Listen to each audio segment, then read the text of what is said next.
Hey guys, this is Jake. I've had multiple people ask me recently, but over time as well, about the numbering system that we use, like when we use numbers to play music, or you'll see us telling someone and raising a finger of what number we're on for music, asking how that works. And frankly, it's a really easy way to learn music. It's the way we were taught. It's the way Mom always taught us. So I wanted to take a minute real quick, make this video so that everyone can access it. You can download this spreadsheet.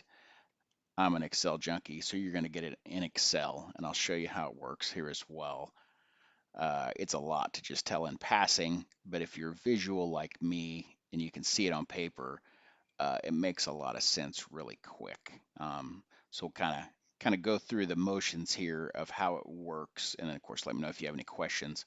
I'll try to do other videos because it always helped me to do videos to play with someone.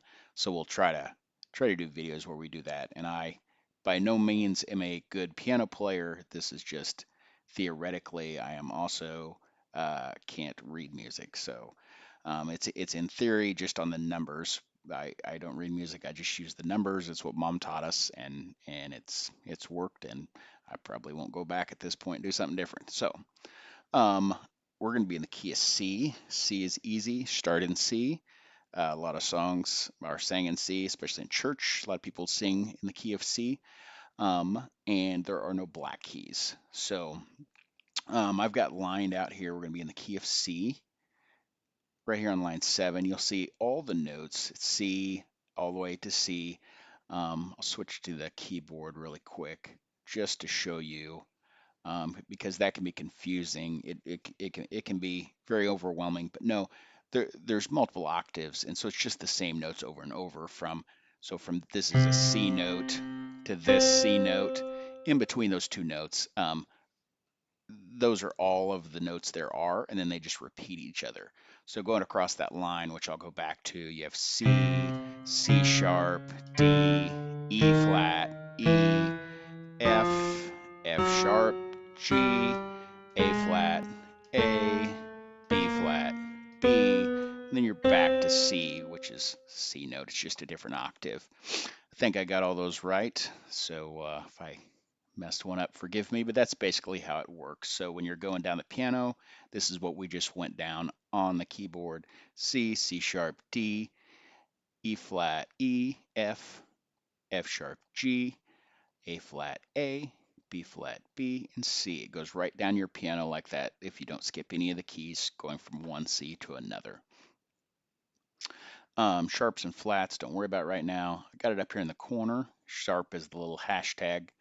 You'll always see me joking about how many hashtags it has. And then the little symbol that looks like a B, I just put a B there, but in the book it looks like a little B.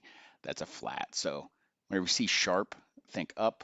When you see flat, think down. And there is a difference in the scales, but the note's the same note. So you can see the relationship here. It's C sharp or D flat. It's the note is higher than C but lower than D, and likewise with the rest of them. Here you can see that relationship.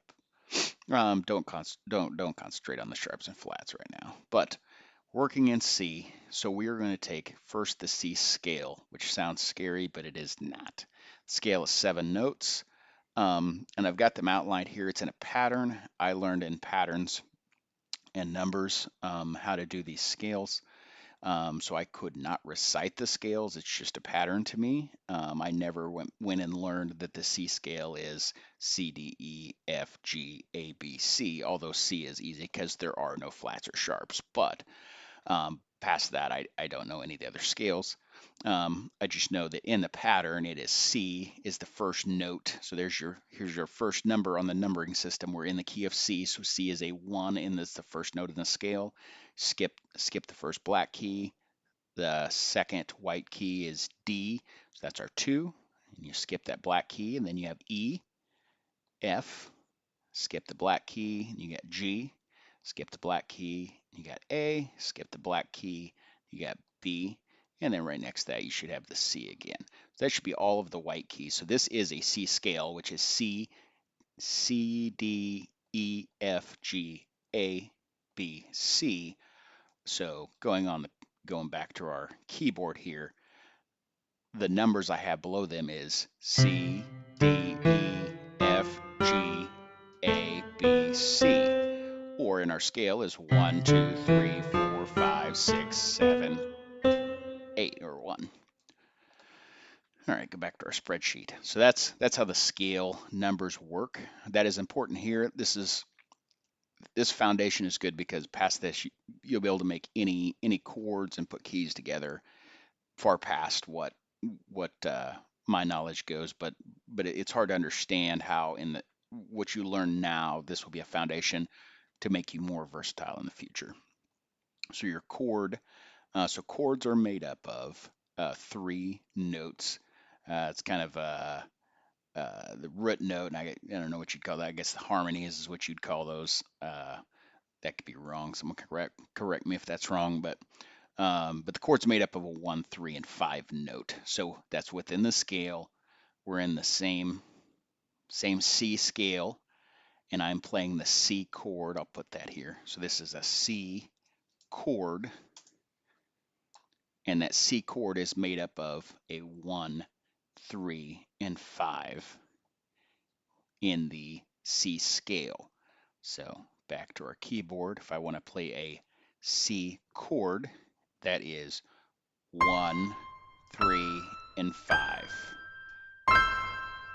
Just like that. So there's your C chord.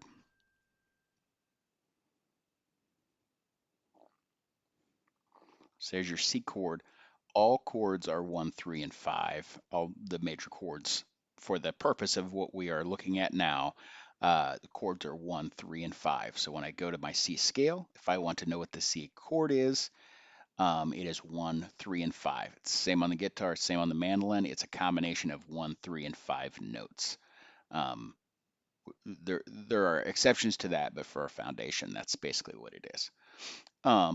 Then for a key, so in the key of C, there are 3 basic chords. Most church songs use these three chords, um, and they just change back and forth between the chords. So this is where it makes it really easy to play a song,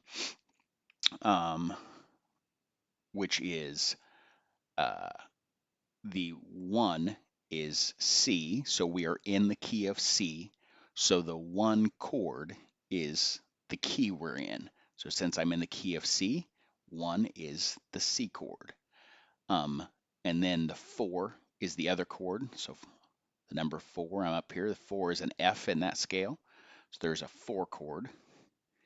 And then there's a 5. So there's a 1, 4, and 5. I'll show you what that looks like before I explain it further.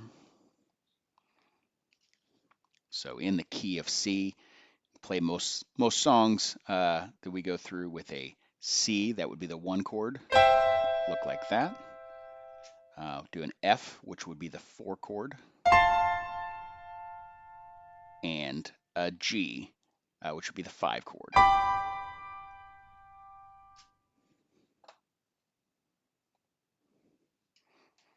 All right, so that is the chords. This is where it gets a little complicated. It can get confusing, but you'll pick it up. So when we're making the F chord, which I'm asking of it right here, because I'm looking for an F chord, which is my 4 chord, it is still made up of a 1, 3, and 5, but is the 1, 3, and 5 in the F scale. So let's go back, which I have down here. So the F scale is going to be F, G, A, B flat, C, D, E, and F. You'll notice that F is one of the identifiable ones because it only has 1 flat, it has a B flat. And then the G, I believe should only have 1 sharp here. Let's see, G, A, B, C, D, E, and then F sharp. There we go, and then G. So F sharp is the black key in the G scale. So we're still using the 1, 3, and 5. You can see I've highlighted them here. So a C scale is C, E, and G. And an F scale, or a C chord is C, E, and G. An F chord is F, A, and C. Sounds complicated. It's not. I'm going to show you some quick tricks here really quick. And then a G chord is G, B, and D.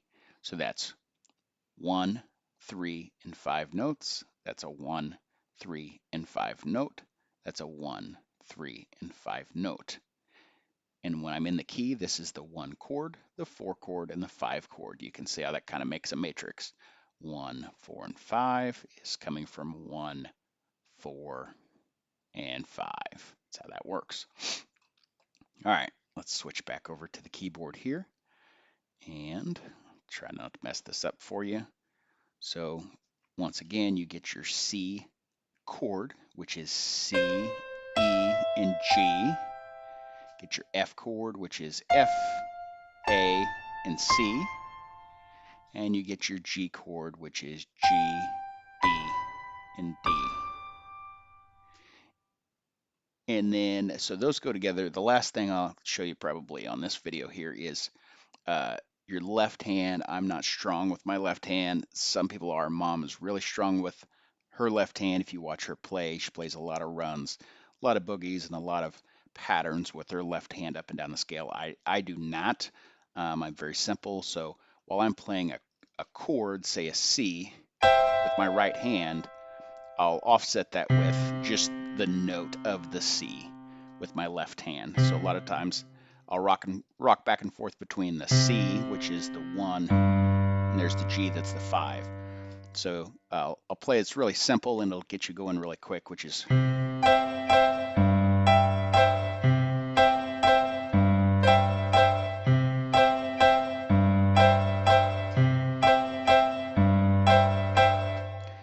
That's kind of a I guess it'd be like a 3/4 pattern. If you remember from grade school doing music, but it's a 1, 2, 3, 1, 2, 3. And so with my left hand, I'm playing 1, 2, 3, 1, 2, 3, 1, 2, 3, 1, 2, 3. So it's a real simple way. There's much more complicated ways to do it, and hopefully just by doing the pattern, you pick it up by ear, and it starts to become more natural, and that helps a lot. So, yep, I think we covered it all. We got your C, F, and G chord. Explain the 1, 3, and 5 to create a chord. 1, 3, and 5 to create the F chord. 1, 3, and 5 to create the G chord. And then how to know which chords are in that key. So when I'm in the key of C, 1, 4, and 5. So that's a C, F, and G. So if I wanted to kind of color code that here, be a make our chords green here. So there's a 1, 4, and 5, or key green there. Chords are yellow. But yeah, this is the key of C. So if you want to know how to play C, this is the patterns and the numbers behind it. So when we're playing a key, when we're playing a song, and it's a one finger held up, they're saying, hey, if you're in the key of C, that's a C. If you hold up a 4, then that's an F. If you hold up a 5, that's a G. So it's kind of what the numbers mean. They transpose further. I may do another video if you guys have questions, and start doing other keys to help that make sense. And I'll try to do a follow-up video and do Amazing Grace or something. It's real easy once you start doing it. You'll pick it right up. And that's all. Thanks, guys.